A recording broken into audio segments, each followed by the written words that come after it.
Tady tenhle tung tung tung sahur a ještě k tomu balerína kapučína barák. Je to barák italského brainrotu a postavili si takovouhle základnu. Moment, vypadá to, že zrovna tung tung tung sahur se tam nějak obrací, prochází se, nevím co dělá. Majitelem baráku je ale balerína kapučína. Takže, co jsem takhle předpokládal, tak by tam měly být 2, možná i 3 italský brainroty. Já dostal jsem teďka od šerifa za úkol sledovat tady tuhle rodinku, protože Brookhaven už nechce dál tady propagovat tyhle italský brainroťáky. A proto bych je měl prý z Brookhavenu vydat. Hele, nevím, jestli si to úplně zaslouží, protože některý z nich jsou docela hodný, ale pustím se do nich. OK, nevím, co je to přímo za hráče, ale mám získat i nějaký cenný informace. Takže se tam pomaličku půjdu sníknout. Ne, tudy. Jakoby nemůžu jít předem samozřejmě, takže se tam spíš dostanu pěkně. Počkej, kámo. To vypadá, že je tam dokonce i fakt balerína kapučíno. Ej. Co to sakra, týpek zrovna vytáhl meč? Takže je to jasný, trénujou a chtějí určitě někoho napadnout. Jo,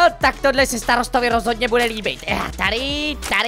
Jo, chtělo by to ještě fotečku nějak zevnitř, protože tohle není moc kvalitní. OK, použiju asi normálně klasický momentíček, že bych tady přeskákal, to asi nepůjde. Ano, prčic, tak asi znova. Prostě použiju propy a zkusím se nějak dostat do toho jejich území. No a pak si s nima pěkně popovídám. Něco se mi tady totiž hodně jako nezdá. Gaučíček, vyskáču.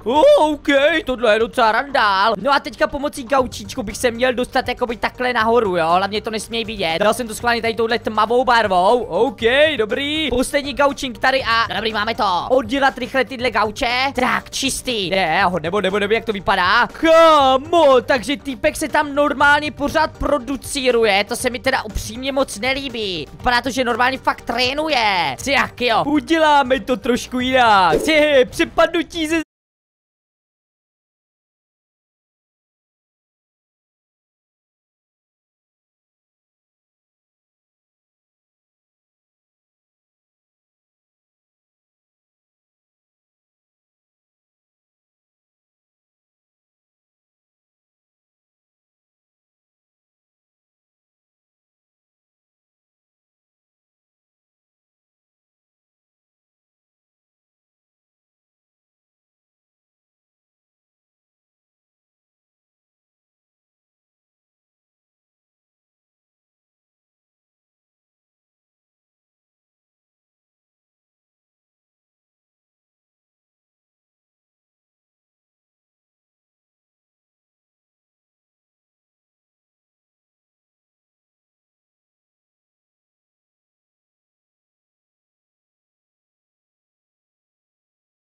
Jak jo, už je to tak.